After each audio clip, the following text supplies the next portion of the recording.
신한금융그룹에 지금 뭔가 아주 강력한 기운들이 모이고 있습니다. 이 금융거인이 왜 시장의 판도를 바꿀 주식으로까지 주목받고 있는지 오늘 그 이유를 하나하나 깊숙이 파헤쳐 보겠습니다.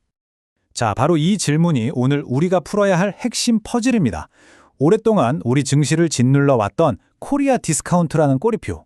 어쩌면 그 해묵은 꼬리표를 바로 이 신한금융을 통해서 떼어낼 수 있지 않을까? 그 거대한 변화의 가능성을 한번 짚어보자는 거죠. 맞습니다. 바로 이 코리아 디스카운트가 신한금융처럼 실적 좋은 회사들의 발목을 계속 잡아왔던 문제였죠. 정말 지긋지긋했습니다. 그런데 말이죠. 바로 지금이 이 디스카운트의 고리를 끊어낼 아주 특별한 순간일지도 모릅니다. 자, 그럼 본격적으로 이야기의 첫 장을 열어볼까요? 어떤 주식이든 대세 상승을 하려면 그 주식을 둘러싼 환경, 즉 기반이 얼마나 튼튼한지부터 확인해야 하는 법이죠. 이 표에서 여러분이 보셔야 할 핵심 단어는 바로 안정성입니다. 경제가 막 폭발적으로 성장하는 건 아니지만 우리가 충분히 예측 가능한 범위 안에서 안정적으로 굴러간다는 거죠. 이런 안정적인 환경은 특히 은행 산업에 굉장히 유리한 배경이 되어줍니다. 불확실성이 줄어드니까요. 이런 안정적인 환경 속에서 신한금융 자체의 성적표는 어땠을까요? 와, 정말 인상적입니다. 2025년 전체 순이익이 11.7%나 들었고요. 특히 저기 신한투자증권 순이익을 한번 보세요. 무려 113% 급증. 이건 뭐 2배 넘게 끼었다는 거잖아요. 회사가 스스로 나 이렇게 건강하게 잘 벌고 있다는 걸 숫자로 똑똑히 증명해 보이고 있는 겁니다. 하지만 이야기는 여기서 끝나지 않습니다. 좋은 실적은 그냥 기본기일 뿐이죠. 진짜 하이라이트는 지금부터입니다. 신한금융의 주가를 제대로 밀어올릴 수 있는, 저는 이걸 3단 부스터라고 부르고 싶은데요. 3가지 강력한 촉매제가 동시에 작동하기 시작했다는 겁니다. 자, 그럼 첫 번째 부스터부터 한번 제대로 파헤쳐 보겠습니다. 바로 주주들을 대하는 회사의 태도가 그야말로 혁명적으로 바뀌었다는 겁니다. 이 숫자 51.7%. 그냥 숫자로 보시면 안 됩니다. 이건 하나의 선언입니다. 우리나라 주요 금융그룹 중에서 주주 환원율 50%를 넘긴 건 이번이 처음이거든요. 이건 단순히 배당 좀 더 주겠다는 차원을 넘어서 우리 회사의 최우선 순위는 이제 주주입니다. 라고 정책의 패러다임을 완전히 바꾸겠다는 강력한 신호탄인 거죠. 그럼 이 엄청난 주주 환원율이 우리 같은 투자자들에게는 구체적으로 뭐가 좋냐? 아주 간단합니다.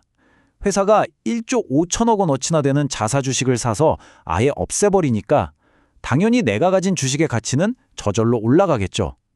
여기에 분기마다 꼬박꼬박 현금 배당까지 챙겨준다는 겁니다. 그야말로 일석이조죠.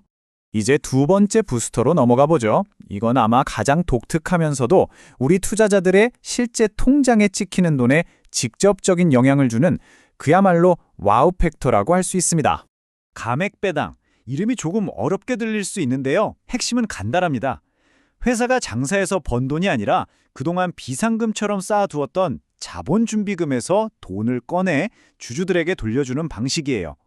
그리고 바로 이 방식이 세법상 이익분배가 아니라 원금 환급으로 분류된다는 점, 이게 진짜 마법을 부립니다. 그 마법이 바로 이겁니다. 일반 배당은 14%가 넘는 세금을 내야 하잖아요. 그런데 신한금융이 추진하는 이 감액 배당은 비과세가 될 수 있습니다. 세금이 없다는 거죠. 이건 정말 엄청난 겁니다.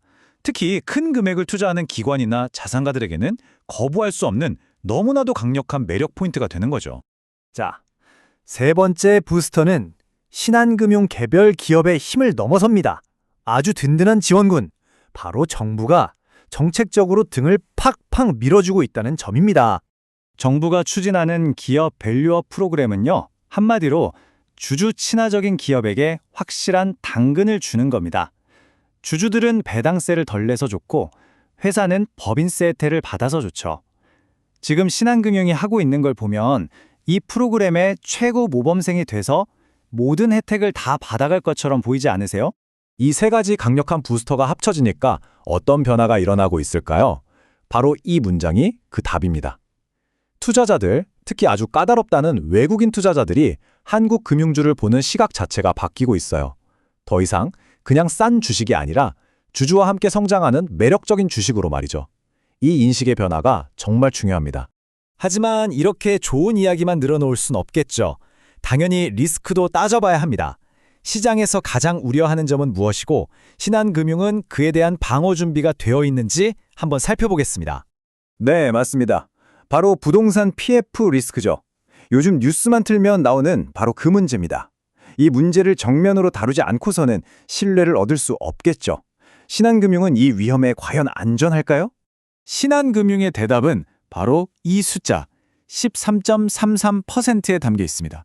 이게 뭐냐면 은행의 재무 건전성을 보여주는 가장 핵심적인 지표, 바로 보통주 자본 비율, CET1 비율입니다. 이 CET1 비율을 아주 쉽게 비유하자면 은행이 입고 있는 금융 갑옷이라고 생각하시면 됩니다. 이 수치가 높을수록 갑옷이 두껍고 튼튼하다는 뜻인데요.